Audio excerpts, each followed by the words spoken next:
Hey guys, welcome to Football Tournament ভিডিওতে সবাইকে স্বাগত। তো এই ভিডিওতে বেশ কয়েকটা ইম্পর্টেন্ট ট্রান্সফার আপডেট তোমাদের সঙ্গে শেয়ার করব। বিশেষ করে তোমাদের একটা খুব ইম্পর্টেন্ট কোশ্চেন ছিল, দাদা জর্ডান এলসি কি ইস্ট বেঙ্গলে থাকবে? তো এই ব্যাপারটা নিয়ে আমি আগেও তোমাদেরকে বলেছিলাম। তো আজকের ভিডিওতে আপডেট থাকবে এবং তার সঙ্গে সঙ্গে কিন্তু আরো বেশ কয়েকটা নতুন ট্রান্সফার আপডেট বা রিউমার যেটাই বলো না কেন সেটা কিন্তু শোনা যাচ্ছে। তো সেই নিয়ে এই ভিডিওটা পুরো ভিডিওটা দেখো, খুব কিন্তু ইন্টারেস্টিং ভিডিওতে চলেছে। কিন্তু তার আগে তোমাদের একটা ছোট্ট রিকোয়েস্ট, যারা এখনো পর্যন্ত আমার চ্যানেলকে সাবস্ক্রাইব করতে ভুলে যাচ্ছ, যদি আমার ভিডিও ভালো লাগে এবং নিউজগুলোকে অথেন্টিক মনে হয় তাহলে প্লিজ এক্ষুনি নিচে থাকা লাল রঙের সাবস্ক্রাইব বাটনটাতে প্রেস করে দেখো। সবসময় করে তোমরা সাবস্ক্রাইব করলেই কিন্তু আরো ভালো ভিডিও বানানোর মোটিভেশন পাওয়া যায়। তো যাই হোক, চলো ফার্স্টেই যে ফুটবলারটিকে দিয়ে শুরু করবো, সেভিয়ার গামা।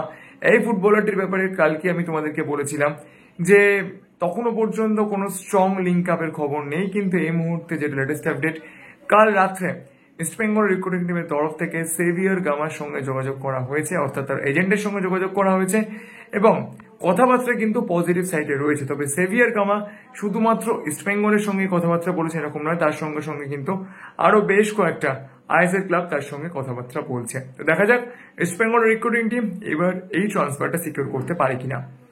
অন্যদিকে যেটা এই মুহূর্তে অন্যতম বড় খবর, রাহুল কেপি তিনি খুব সম্ভবত কেলো ব্লাস্টার্স ছাড়তে চলেছেন এবং তাকে পাওয়ার জন্য বেঙ্গালুরু এফসি এবং চেন্নাইন এফসি অর্থাৎ দক্ষিণের আরো দুটো ক্লাব তারা কিন্তু এই মুহূর্তে কেলো ব্লাস্টার্সের সঙ্গে রাহুল কেপির ব্যাপার নিয়ে নেগোসিয়েশন চালাচ্ছে। যতদূর পর্যন্ত আমি জেনেছিলাম, রাহুল কেপিকে পাওয়ার জন্য কিন্তু ইস্ট বেঙ্গলের রিক্রুটিং টিমও ফার্স্টের দিকে ইন্টারেস্ট দেখিয়েছিল, কিন্তু এই মুহূর্তে রাহুল কেপিকে পাওয়ার জন্য ইস্ট বেঙ্গল রেসে নেই এরকমটা বলাই যায়। তার সঙ্গে কিন্তু কেলো ব্লাস্টার্স এফসি 2025 পর্যন্ত কন্ট্রাক্ট রয়েছে, অর্থাৎ তাকে পেতে গেলে ট্রান্সফার ফি দিতে হবে। ইস্ট বেঙ্গল ম্যানেজমেন্ট সেইটা কিন্তু খুব একটা চাইছে না, অর্থাৎ এই মুহূর্তে রাহুল কেপিকে পাওয়ার জন্য মার্কেটে রয়েছে দুটো ক্লাব, চেন্নাইন এফসি এবং বেঙ্গালুরু এফসি। এই দুটো ক্লাবের মধ্যে কোনো একটা ক্লাবে রাহুল কেপির যাওয়ার পসিবিলিটি কিন্তু সব থেকে বেশি। তো যদি চেন্নাইন এফসি রাহুল কেপিকে নেয়, তাহলে কি রহিম আলী চেন্নাইন এফসি ছাড়তে চলেছেন? তার কারণ দুজনে কিন্তু একই পজিশনের প্লেয়ার। তো এই ব্যাপারটা নিয়ে অনেকেই তোমরা জিজ্ঞেস করছো, দাদা রহিম আলী কি ইস্ট বেঙ্গলে আসছে?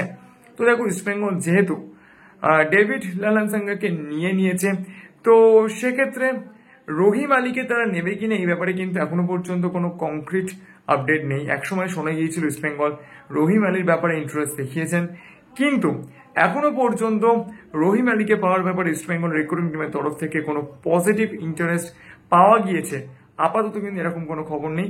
তবে ট্রান্সফার মার্কেটের দিকে কিন্তু আমি নজর রাখছি, দেখি কি হয়। তবে রহিম আলী এখনো পর্যন্ত ইস্ট বেঙ্গল বাউন্ড এরকমটা কিন্তু বলার টাইম আসেনি। অন্যদিকে যেটা সব থেকে গুরুত্বপূর্ণ আপডেট, ইস্ট বেঙ্গলের 6 ফরেনার কে হতে চলেছে, তার কারণ 5 জন foreigners already East Bengal confirm করে ফেলেছে। তো দেখো, এই ব্যাপারে তোমাদেরকে একটা কথা বলতে পারি, ইস্ট বেঙ্গল কিন্তু জর্ডান এলসির ব্যাপার নিয়ে পজিটিভ।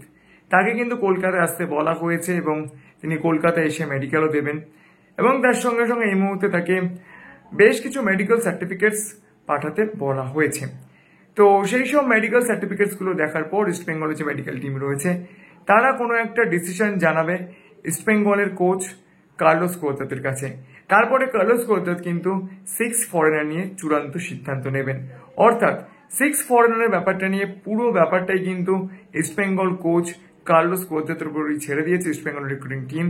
যদি জর্ডান এলসির ফিটনেসে কার্লোস কোয়াদ্রাত স্যাটিসফাই হন, তাহলে তিনি কিন্তু আর কোনো খুব একটা ডিফেন্ডার খোঁজার দিকে যাবেন না। কিন্তু যদি 6 ফরেনার নিয়ে কার্লোস কোয়াদ্রাত মনে করেন যে জর্ডান এলসির ফিটনেস এখনো পর্যন্ত আপ টু দ্য মার্ক পৌঁছায়নি এবং তার মেডিকেল সার্টিফিকেটস গুলো দেখার পর যদি কার্লোস কোয়াদ্রাতের মনে হয় যে তিনি জর্ডান এলসি থেকে যেরকম সার্ভিস এক্সপেক্ট করছেন সেরকম সার্ভিস তিনি হয়তো দিতে পারবেন না, তো সেক্ষেত্রে কার্লোস কোয়াদ্রাত কিন্তু ইস্ট বেঙ্গল ম্যানেজমেন্টকে বলবেন যে 6 ফরেনার হিসেবে তিনি অন্য কাউকে চান কিনা। আপাতত কিন্তু জর্ডান এলসির মেডিকেল সার্টিফিকেটস এর দিকেই তাকিয়ে রয়েছে ইস্ট বেঙ্গল রিক্রুটিং টিম।